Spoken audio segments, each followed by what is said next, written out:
মুসলিমরা মিছিল নিয়ে নেমেছি, আমাদের সাথে কিন্তু হিন্দুরাও আছে, আমাদের সাথে অন্য ধর্মাবলম্বীরাও আছে। কেন আছে?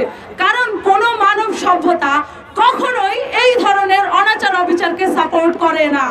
যারা সাপোর্ট করে তারা আসলে তাদের ধর্মকে মানে না। কোন ধর্মই বলে না যে আপনি অনাচার অবিচার করবেন, কাউকে আক্রমণ করবেন। বারবার বারবার ইভেন ইসরায়েলেও একটা দল নেমেছে এর বিরুদ্ধে, তাদের উপরে অনাচার করা হয়েছে। তাহলে তারা আসলে কি প্রমাণ করতে চাচ্ছে? তারা, আমরা যে জঙ্গি গোষ্ঠী বলি, আমরা এখন স্পষ্ট ইসরায়েলকে জঙ্গি গোষ্ঠী বলতে পারি। কারণ জঙ্গি গোষ্ঠী তাদেরকেই বলা হয় যারা অন্য মতাদর্শের উপর হামলা করে, আক্রমণ করে এবং অন্য মতাদর্শকে ধ্বংস করার চেষ্টা করে। যেহেতু ইসরায়েল বারবার এই চেষ্টা করছে, তাহলে ইসরায়েল এক কথায় একটি জঙ্গি সংগঠন। আর জঙ্গি সংগঠনকে কোনোভাবেই কেউ প্রশ্রয় দিবে না, কেউ কোনোভাবেই রাজপথ ছাড়বে না যতক্ষণ পর্যন্ত দেশ থেকে জঙ্গি সংগঠন, পৃথিবী থেকে জঙ্গি সংগঠনের অস্তিত্ব মুছে না যায়।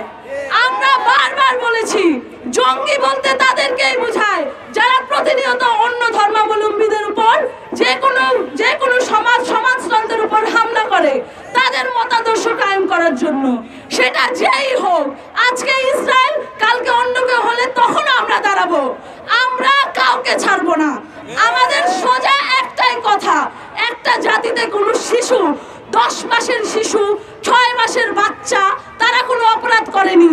আপনি তাদেরকে ধ্বংস করে কখনোই প্রমাণ করতে পারেন না।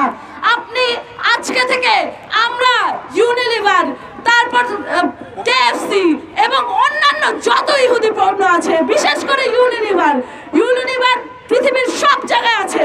তারা শিশুদের পণ্য বিক্রি করে, শিশুদেরকে মেরে। এই ধরনের পণ্য আমরা চাই না, আমাদের লাগবে না। আজকে থেকে বয়কট করলে কালকে তাদের অস্তিত্ব থাকবে না। বাঙালি আজকে নামবে, কালকে বিশ্ব নামবে।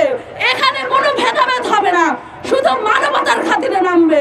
ধর্মের খাতিরে যেমন আমরা নেমেছি, সবাই নামবে মানবতার খাতিরে। যেভাবে গ্রিসে নেমেছে, জার্মানিতে নেমেছে এবং বাকি দেশে নেমেছে, সবাই নামবে মানবতার খাতিরে। মানব সভ্যতাকে বাঁচিয়ে রাখতে হলে আমাদেরকে ধর্মকে বাঁচিয়ে রাখতে হবে, আদর্শকে বাঁচিয়ে রাখতে হবে, গোষ্ঠীকে বাঁচিয়ে রাখতে হবে। সেই জায়গা থেকে আমরা স্টুডেন্টরা এবং জনগণ, সাধারণ জনগণ বাংলাদেশের